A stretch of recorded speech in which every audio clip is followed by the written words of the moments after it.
first time the children of Israel split into two. And there were two separate states. One of them was Rahba'am, the son of Sulaiman, and the other was, I forgot the name, one of the army generals. And obviously the son of Sulaiman was the more pious one. So that kingdom lasted for around 300-400 years, whereas the other kingdom was destroyed in another 150 years. So eventually both kingdoms were destroyed. After 300-400 years after Sulaiman, both of these kingdoms were destroyed. Okay? And the Jews were now under the different nations. For the first time, for many thousands of years, they became under other generations. The Assyrians, the Persians. The Persians came, and then there came Nebuchadnezzar, they call him, Bukhtanasar. Okay, Nebuchadnezzar. He came in AD, before Isa alayhi salam came, which is AD, right? No, BC. Sorry. I'm tired now. BC. He came before the time of Isa alayhi salam. I forgot the exact date. But Allah subhanahu wa ta'ala punished them a severe punishment because of their shirk. Now I realize we're going over a very brief history. These people were evil. Shirk, fahisha, zina, liwat, everything was going on. And these are the chosen people of Allah. These are the Muslims. And yet these things are rampant amongst them. Okay, especially shirk and fahisha and evil things. So Allah subhanahu wa ta'ala tastes them punishment and humiliation by sending Nebuchadnezzar, and for the first time their temple is demolished. Their temple, their grand temple that Sulaiman built for them, is demolished. And the army that became powerful, the army of Nebuchadnezzar and the army of the Persians, it tells them to get out of here. We don't want any Jews in this country.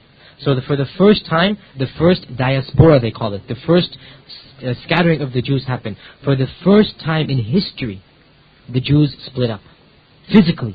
Before this, from the time of Yaqub until thousands of years now, we are right now just a little bit before BC, right before the coming of Isa alayhi salam, they are together.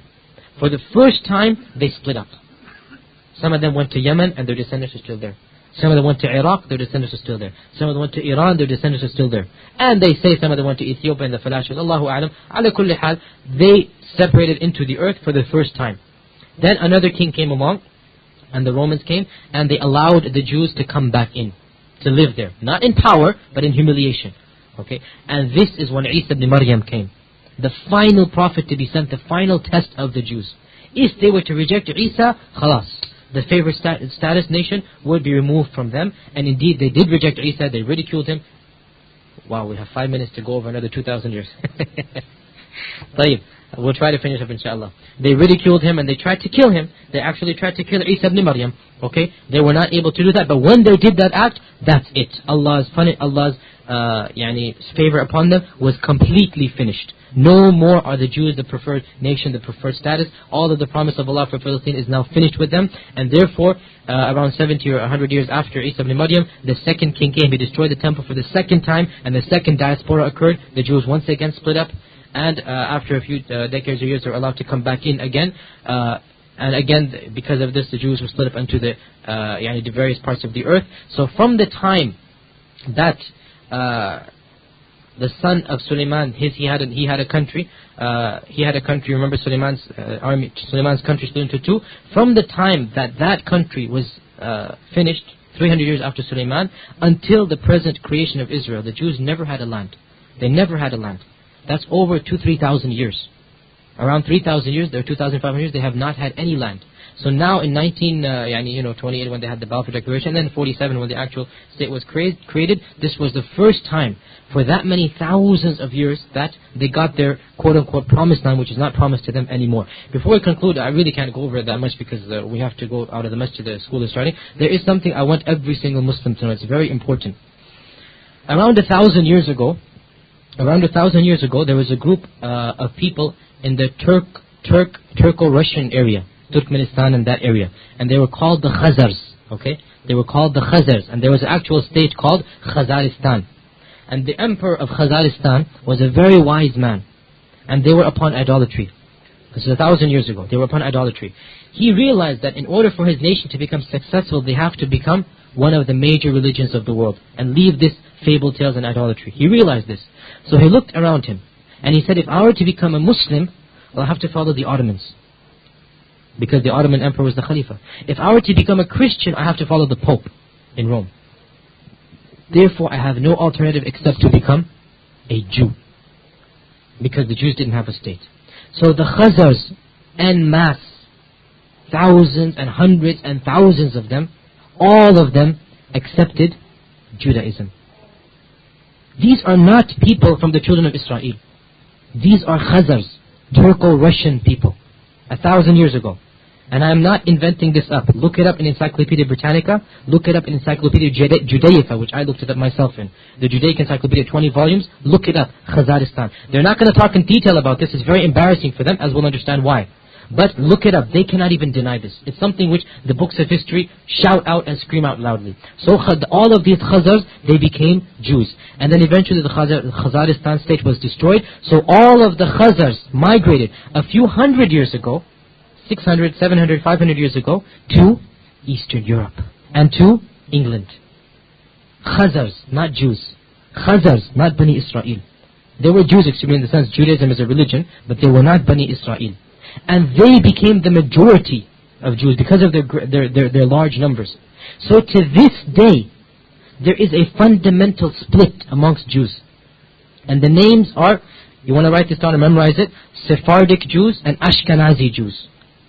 Sephardic Jews and Ashkenazi Jews. Okay? You meet any Jew and ask him, are you Sephardic or Ashkenazi? Look at the embarrassment on his face.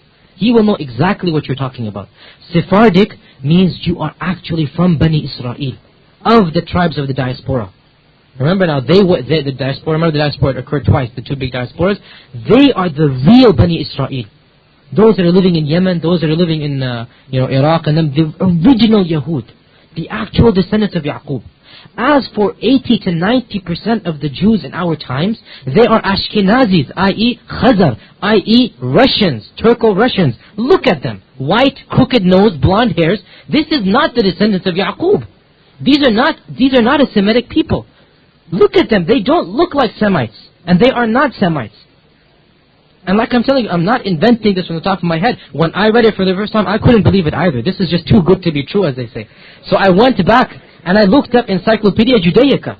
Okay? Look it up yourselves. And they are so embarrassed about this fact. That is why they don't publicize it. And even in Encyclopedia Judaica, there's just a few paragraphs. Khazars, it was a group that existed and so, and a lot of them converted to Judaism. That's it. Just a few lines. But if you look at the Christian textbooks and the Muslim textbooks, that's where you get the details. Because even the Christians like to take a poke at them as well in this, okay? The majority of Jews in our times, 80 to 90%, and especially the Jews in Eastern Europe, almost 100% of them, all of these Polish Jews that Hitler was supposedly trying to exterminate, that's another point by the way, Hitler never intended to mass destroy the Jews. There are a number of books out written by Christians on this. You should read them. The Hoax of the Holocaust. I advise you to read this book. You want to write this down. The Hoax of the Holocaust. A very good book. All of this is false propaganda. And I know it sounds so far-fetched in these theories, but read it. The evidences are very strong. And they're talking about newspaper articles, clippings, everything. And look up yourself what Hitler really wanted to. That's their subject. We're not defending Hitler, by the way, but what the Jews, the way that they portray him, also is not correct. Al-Muhim, majority of the Jews of our times are Khazars, Ashkenazis, and not Sephardic Jews. And until recently, Sephardic Jews, and they still do, they look down at Ashkenazi Jews. And to this day, 2001 that we are in, Israel has two muftis. Muftis of Yahuds, not muftis of Islams. They have two muftis. The mufti of the Ashkenazis and the mufti of the Sephardics. Because they're not going to take from each other. The Sephardics don't consider the Ashkenazis as pure Jews. They aren't pure Jews. They are Khazars. It is only the Sephardics that they consider themselves the pure race. And until recently, any Jew that wrote his name, he would write at the end of it, Sephardic Jew, H, which is a word in Hebrew I forgot, but it means pure. He would write H in brackets, that I'm pure Jew. Whereas those guys are impure, filthy Jews. Okay? So he would, until recently, until finally, and obviously there's a lot of racism amongst Ashkenazis and Sephardics, and the Ashkenazis are the ones that have power in Israel. The Knesset and the Grand Board of Israel, the majority of them are Ashkenazis, and they have a few token Sephardics there in order to make it look as they're equal. But in reality, the Sephardics are the real Bani Israel, the Sephardic Jews, and they are the minority. And even in 1947, when the State of Israel was being debated, the creation of the State of Israel was being debated in the United Nations, one of the points that Pakistan, mashallah, Pakistan and a few countries brought forth, right, was that you're giving this country to Ashkenazis. You're not giving it to Bani Israel. Even if and this is mentioned in the United Nations meetings going on. Look it up again. This is very interesting, and look at how effective the Yahud and the Christian are in hiding this information from us. That's why we need to grow up and we need to study these things.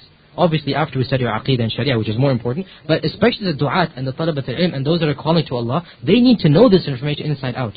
And I'm sure most of you have heard this for the first time, even though it is so, you can use this against them so easily.